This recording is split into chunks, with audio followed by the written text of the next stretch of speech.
I'm Mo Ellis. I'm Marvin Crosland. I came on what was actually the opening day of this building.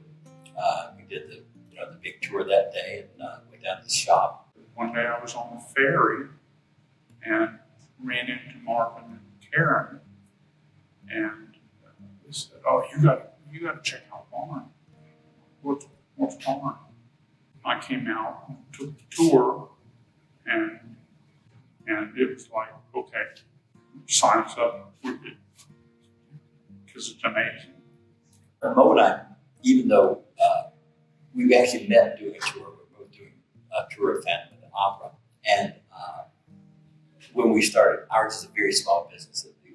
The little niche group of what we did, I don't think there's more than about 400 of us. When a show comes to town, a certain number of people travel with the show, interface with the local crew, and direct them in how to assemble whatever touring Broadway production we're putting in that theater. One of the skills that we might bring to Barn is knowing how to set up a project. Eventually became one of the shop monitors and the volunteer shop managers. And we worked on a couple of fun projects downstairs together a couple of years ago when the rowing club needed a space to rehab this 65-foot rowing shell.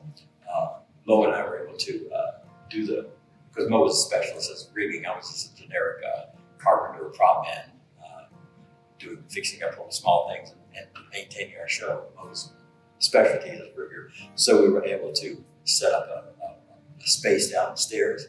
We actually had to take out one of the windows over the saw because the shop, I think, is, I'm going to say, maybe 67, 68 feet wide. It was a 65-foot rowing shell.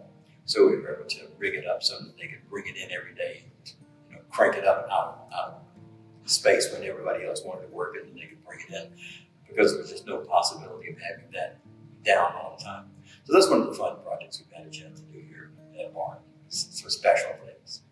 I volunteer as a trained culinary assistant in the kitchen studio. I get at least as much from volunteering as I give, maybe more, and probably. I think one of the hardest things for people to do sometimes is pick a project to start with. Pick a project that you can want to tackle and not be intimidated, because there are so many people here who know so much and are so good at helping people figure out how to get their goal, how to meet their end goal, and to help them finish it up. And that's just it. Just come in and start. I would just invite anybody to come in and just get immersed. There's something for any interest